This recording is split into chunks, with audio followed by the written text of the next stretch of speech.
une autre vie. Que tu sois riche ou pauvre, grand ou petit, tu demandes le fruit de la souffrance d'une femme, femme qui sans doute est appelée fille par l'amour, t'es bercée par l'amour, c'est par l'amour t'éduquer à faire que tu devais l'être que tu es aujourd'hui. Ah oui, on te souviendra encore et encore à toutes ces femmes qui t'ont porté sur le champ d'honneur des femmes en voulant donner la vie. À présent, femme, relève ta tête et sois fière, oui, sois fière d'être celle qui illumine à chaque instant nos vies de bonheur. Oui, sois fière d'être celle sans laquelle aucune vie n'est possible sur terre. C'était là un peuple.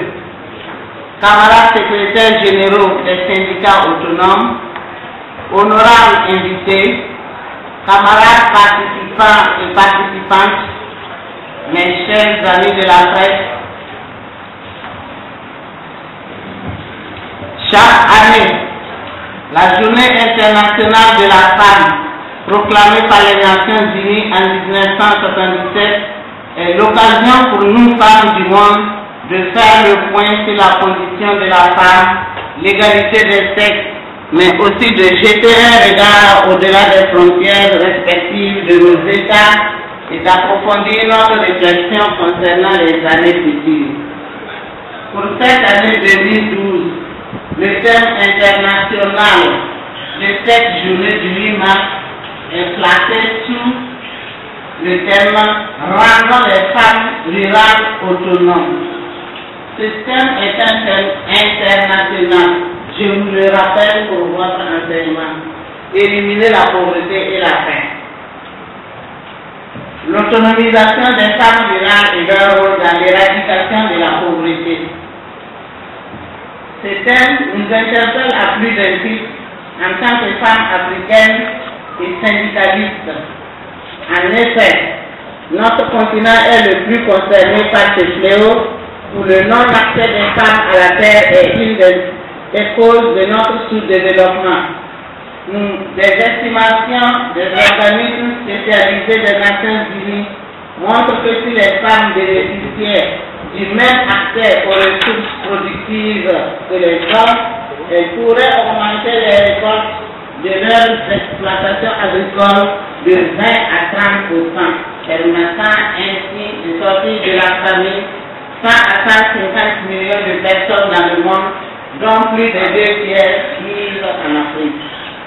C'est pourquoi notre thème d'aujourd'hui, à savoir rôle et place de la femme dans le développement socio-économique du Burkina Faso, est plus que d'actualité pour cette journée de réflexion. En effet, toutes les études sur le développement des nations africaines le démontrent qu'il ne pourrait y avoir de développement de nos États sans une participation effective des femmes à l'effort de développement. Et ce n'est pas l'approche décrite plus haut sur la femme rurale qui nous dira le contraire. Au Burkina Faso, la prise de conscience sur la participation de la femme s'est manifestée dès la proclamation de la Journée internationale de la femme. Nous avons dans notre pays parlé d'émancipation de la femme, du problème du genre, etc. Les différents projets et programmes qui ont été développés autour de ces concepts ont contribué à faire de notre pays une nation pionnière dans la lutte des femmes pour la reconnaissance de leurs droits, sans pour autant résoudre de façon effective la question du développement socio-économique du Burkina Faso. De ce fait, c'est à cette question que nous devons apporter une réponse syndicale à travers nos débats suite à l'exposé du thème. Sans anticipation sur le développement du thème, je souhaiterais que notre réflexion se focalise sur les groupes cibles de femmes, à savoir la jeune fille pour les problèmes de scolarisation, la femme rurale pour l'accès à la terre et aux intrants agricoles, la femme du secteur de l'économie informelle pour l'accès au crédit et une meilleure insertion dans les circuits économiques.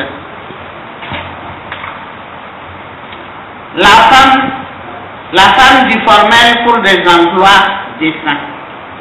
L'emploi décent devant être la finalité de l'aspiration de toutes les couches que j'ai citées, car il est le seul baromètre pour nous travailleuses et travailleurs du développement socio-économique, et cet objectif ne pourra être atteint sans une contribution déterminante des femmes, et c'est en cela que le rôle et la place de la femme dans le développement socio-économique est plus que présente dans notre pays, afin que le développement contribue à nous éviter des crises sociales et autres menaces à la paix et à la sécurité de notre cher pays.